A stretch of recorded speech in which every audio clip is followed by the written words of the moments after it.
All right. So our friends at Bet Rivers, who are our lovely sponsor for all things Field of 12, have the opening line for this game as Georgia 13.5-point favorites against TCU. That is a ton of points. Then again, it's Georgia, defending champs.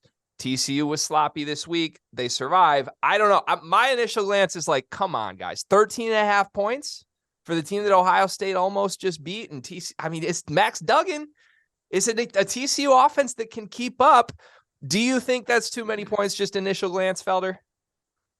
I need to see a healthy Kendra Miller. That is incredibly important. I know that we like Dave Ricardo, and he did a really good job. Yeah. I need to see a healthy Kendra Miller. But realistically, by the way, we haven't talked about this at all. Jalen Carter. Oh, yeah. Yeah. What's up with him?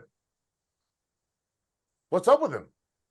I'm very curious because I've been trying to look and see, and I don't know what's going on with him. Because he didn't look like himself at all. No. So I think that, yes, if it's what'd you say, 13 and a hook? 13 and a hook. TCU's going to cover this for sure. This is going to be a problem game, especially because Darnell Washington, we also don't know what's going on with him. We saw him go down the tunnel. Yep. Yeah. This is a weird game. Hack? I don't know.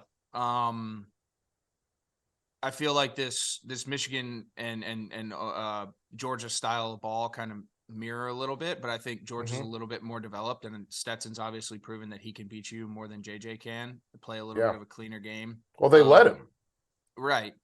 But I just think that Todd Monken's going to do a great job of being able to not skip steps and punch and counter punch a little bit better than the mosh pit that Michigan had offensively at times. So, looking at it, I think that there's some matchup issues. If TCU comes out and executes as well as they did against Michigan, I don't know if Georgia's going to panic, A, and B, not execute and not counterpunch the way Michigan did, right? So I think that kind of nullifies itself. Greg, you made a great point. Ohio State laid a blueprint.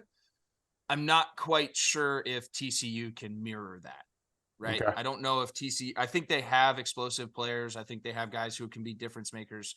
I'm just not quite sure. Max Duggan's going to have to play a much better game than he played last week. Oh, for sure. This was a bad game. I love Max.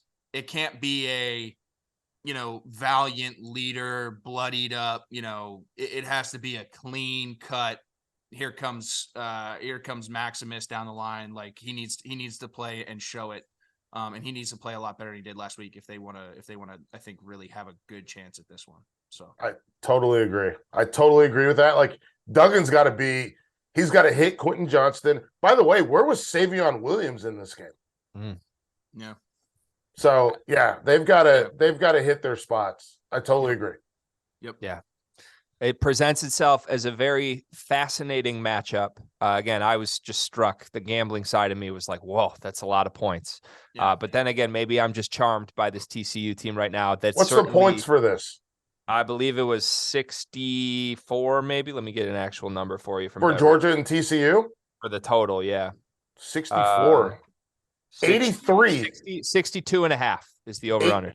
83 for Ohio State and UGA. Yeah. 62 and a half feels a little low to me. But maybe there's concerns TCU won't be able to score at all in this game. We'll see. Yeah, but if they can't score at all, that means Georgia's going to probably score 50. Yeah, that's a good point. It's a very good point.